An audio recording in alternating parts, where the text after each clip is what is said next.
அந்த ஊர்ல சுந்தரம்னு ஒரு பெரிய மளிகை கடை வச்சிருக்காரு. அவருக்கு 2 பசங்க. மூத்தவன் மணி, சின்னவன் கார்த்திக்.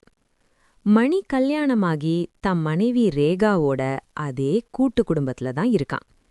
கார்த்திக் இன்னும் காலேஜ் படிச்சிட்டு இருக்கான். சுந்தரம் எப்பவுமே கடையிலே தான் இருப்பாரு. மணி ஒரு ஐடி கம்பெனில வேலை பார்க்கறதுனால அவன் காலையில போனா நைட்டு தான் வருவான். வீட்ல ரேகாவும் அவளோட மாமனார் சுந்தரமும் கொழுந்தன் கார்த்திக்கும் தான் இருப்பாங்க. மணி எப்பவுமே லேப்டாப்பும் கையுமா இருக்கிறதுனால ரேகா கிட்ட சரியா பேச மாட்டா. உனக்கு என்ன வேணாலும் என்கிட்ட கேளு அண்ணின்னு கார்த்திக் தான் அவளுக்கு துணையா இருப்பான்.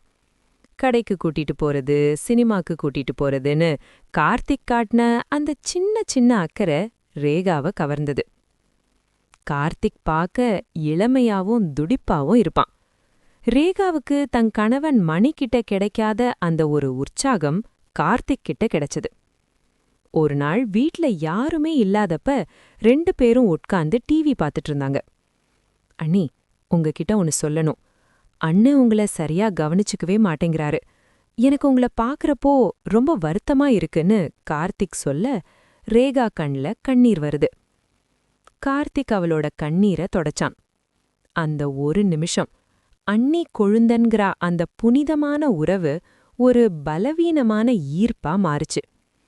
யாரும் இல்லாத இந்த வீட்ல நமக்கும் ஒரு சின்ன உலகம் இருக்கக்கூடாதான்னு கார்த்திக் கேட்க ரேகாவும் அந்த உறவுக்கு சம்மதிச்சா. அண்ணன் மணிக்கு தெரியாமலேயே அந்த வீட்டுக்குள்ள ஒரு ரகசிய விளையாட்டு ஆரம்பிச்சது.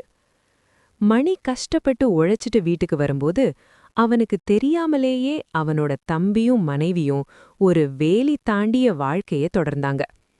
ஆனா ஒரு நாள் சுந்தரம் கடைய லேட்டா திறக்கலான்னு வீட்டுக்கு திரும்பி வராரு. வீட்ல அமைதி நிலவுது. ஆனா கார்த்திக்கோட ரூம்ல இருந்து சிரிப்பு சத்தம் கேக்குது. சுந்தரம் மெதுவா போய் ஜன்னல் வழியா பாக்குறாரு. அங்க அவர் பார்த்த காட்சி அவரோட இதயத்தையே நிறுத்திடும் போல இருந்துச்சு. தம் பெத்த மகனும் மருமகளும் இப்படி ஒரு மகா பாவம் பண்ணுவாங்கன்னு அவர் கனவுல கூட நினைக்கல. சுந்தரம் அன்னைக்கு அமைதியா கடைய பூட்டிட்டு ராத்திரி வரைக்கும் யோசிச்சாரு. மணி வீட்டுக்கு வந்தப்போ அவ முகம் ரொம்ப டயர்டா இருந்தது. அப்பா, ரேகா எங்க? காஃபி குடுத்தாளான்னு அவன் கேட்டது சுந்தரத்தோட நெஞ்ச சுருக்குன்னு தக்கிது. மறுநாள் காலையில மணி ஆபீஸ்க்கு போனதும் கார்த்திக்க தனியா ஒரு இடத்துக்கு கூட்டிட்டு போனாரு சுந்தரம். டே, நேத்து நான் வீட்டுக்கு வந்தேன்டா. நீயும் உன் அண்ணியும் என்ன பண்ணிட்டு இருந்தீங்கன்னு என் கண்ணாலேயே பார்த்தேன் அப்படின்னு சுந்தரம் கத்துனாரு. கார்த்திக் அப்படியே சிலையா உறைஞ்சு போயிட்டான். அப்பா, அது அப்படின்னு இழுக்க சுந்தரம் அவன் கண்ணத்துல ஒரு அறை விட்டாரு. உன் கூட பிறந்த அண்ணன்டா அவனுக்கு துரோகம் பண்ணிட்டு இப்படி ஒரு அசிங்கமான வேலையில இறங்கிட்டியே. இனிமே நீ இந்த வீட்டு பக்கமே வரக்கூடாது. உடனே கிளம்பி உன் அத்தை வீட்டுக்கு போயிடுன்னு விரட்டினாரு. கார்த்திக் பயந்து போய் கிளம்பிட்டான். ஆனா ரேகாவுக்கு விஷயம் தெரிஞ்சதும் அவ பயப்படல. அவளுக்கு கார்த்திக் மேல இருந்த அந்த ஈர்ப்பு இப்போ ஒரு பிடிவாதமா மாறிடுச்சு. மாமா, நீங்க பார்த்தது உண்மைதான். ஆனா இதுக்கு காரணம் உங்க பையன் மணிதான். அவன் எனக்கு ஒரு மிஷன் மாதிரி தான் தெரியறான். ஆனா கார்த்திக் தான் என்ன ஒரு மனுஷியா மதிக்கிறான். நீங்க யார விரட்டினாலும் சரி, நாங்க 2 பேரும் ஒன்னாதான் இருப்போன்னு ஒரு பெரிய குண்ட தூக்கி போட்டா. வீட்ல ஒரு பெரிய புயலே வீசுது. மணிக்கும் கார்த்திக்குக்கும் நடுவுல ஒரு பெரிய விரிசல் விழுந்தது சுந்தரத்துக்கு புரியுது. ஆனா மணிக்கிட்ட எப்படி உண்மைய சொல்றதுன்னு தெரியாம அவர் தவிக்கிறாரு. சரியா அந்த நேரம் மணி ஒரு பெரிய செய்தியோட வீட்டுக்கு வர்றான். அப்பா, எனக்கு யுஎஸ்ல ஒரு ப்ராஜெக்ட் கிடைச்சிருக்கு. 3 வருஷம் அங்கேயே இருக்கணும். ரேகாவையும் கார்த்திக்கையும் கூடவே கூட்டிட்டு போக போறேன்னு சந்தோஷமா சொல்றான். சுந்தரத்துக்கு இப்போதான் பெரிய பயமே வருது. வெளிநாட்டுக்கு இவங்க 3 பேரும் போனா அங்க இன்னும் மோசமாகும். என் மூத்த மகனோட வாழ்க்கை அங்கேயே முடிஞ்சிடுமேன்னு அவர் கதறி அழுதாரு. சுந்தரம் அன்னைக்கு இரவு முழுக்க தூங்கவே இல்ல. விடிஞ்சா மணி எல்லாரையும் அமெரிக்கா கூட்டிட்டு போக டிக்கெட் போட போறான்.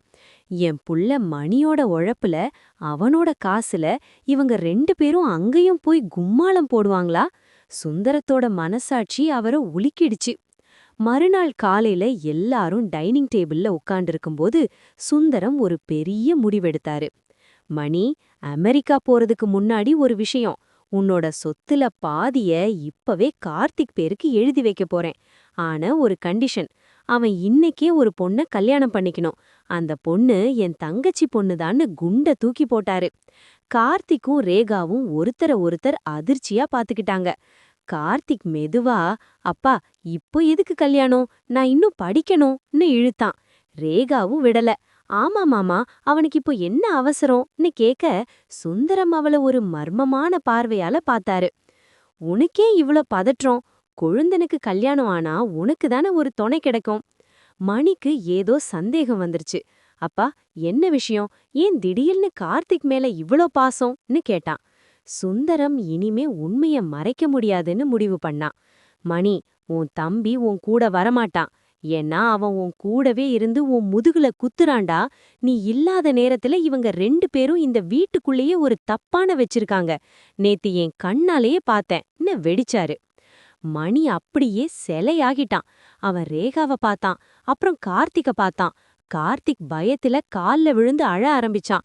அண்ணே, என்ன மன்னிச்சிடு அண்ணே, அண்ணி தான் என்ன இழுத்தாங்கன்னு தான் தப்ப ரேகா மேல போட பார்த்தான். மணிக்கு அழுக வரல, ஆனா ஒரு பெரிய ஏமாற்றம் அவனுக்குள்ள இருந்தது. ரேகா, நீ கேட்டிருந்தா நான் உன்னை விவாகரத்து செஞ்சுட்டு அனுப்பியிருப்பேன். ஆனா என் தம்பி கூடவே சேர்ந்துகிட்டு என்னை ஏமாத்துவியா? மணி நிதானமா ஒரு முடிவெடுத்தான். அப்பா, எனக்கு இந்த அமெரிக்கா ப்ராஜெக்ட் வேண்டாம். ஆனா இவங்க 2 பேரும் இனிமே என் கண் முன்னாடி இருக்கக்கூடாது. ரேகா, உனக்கு கார்த்திக் தான் வேணும்னா தாராளமா அவனோட போயிடு. ஆனா கார்த்திக் சொன்னதை கவனிச்சியா? அவன் தான் தப்ப உன் மேல தான் போடுறான்.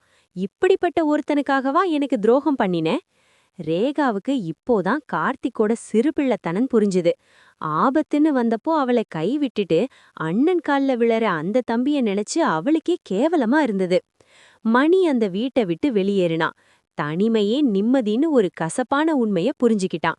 சுந்தரம் அந்த வீட்டு வாசலை தாண்டி கார்த்திகையும் ரேகாவையும் துரத்தி விட்டாரு. வேலி தாண்டிய வெள்ளாடு, அது எந்த காட்டுக்கும் சொந்தம் இல்லைங்கிற மாதிரி கார்த்திக்கும் ரேகாவும் ஒருத்தருக்கு ஒருத்தர் நம்பிக்கை இல்லாம நடு ரோட்ல பாரமான குற்ற உணர்வோட நின்னாங்க. துரோகத்துல மலர்ந்த காதல் துரோகத்திலேயே முடிஞ்சு போச்சு.